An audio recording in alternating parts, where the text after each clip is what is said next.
Awesome. So can you just tell me your name, where you're from, and what meeting you just came out of?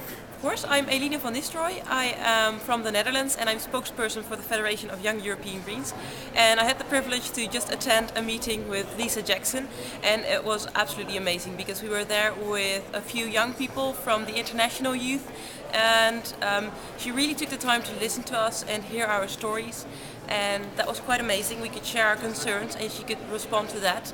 And also we asked her how she sees the point of the recent findings that the CO2 is toxic and how that would help the Senate to get the climate deal here in Copenhagen passed.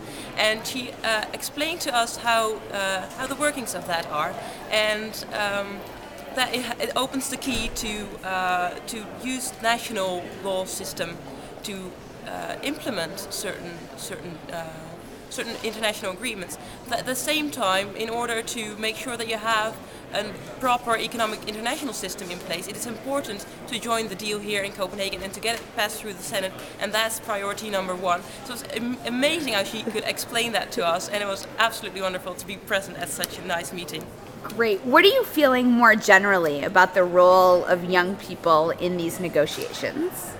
Well, I think we as young people are quite present here. We are with about 2,000 people, and we have a Youngo coalition with all the youngsters in that, and then a regional coalition. So we are very effective in having meetings and targeting heads of states and delegations with a focused and a joint voice, so we can act en masse, and also we can act per region where that has an added value.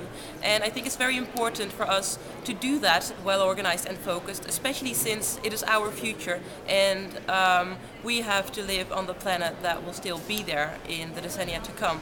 So I'm thinking we're doing a quite good job, and it is important for us to do that, keep on doing that, because it's eventually the delegates and the heads of state that have to make the decision, and it's not us, but we can of course lobby for it.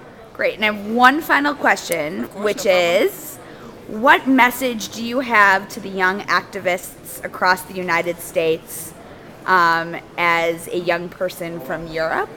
What's your advice to them right now? What should they be doing? Please join the UNFCCC youth list and see what's going on here in Copenhagen. We are very active, and it would be wonderful if you can also support us with activities back home, and we can support you here with activities that you are doing back home, because we are united as young people all over the world. So we should make sure that we facilitate these linkages. Great. Thank you so much for all your work. You're welcome.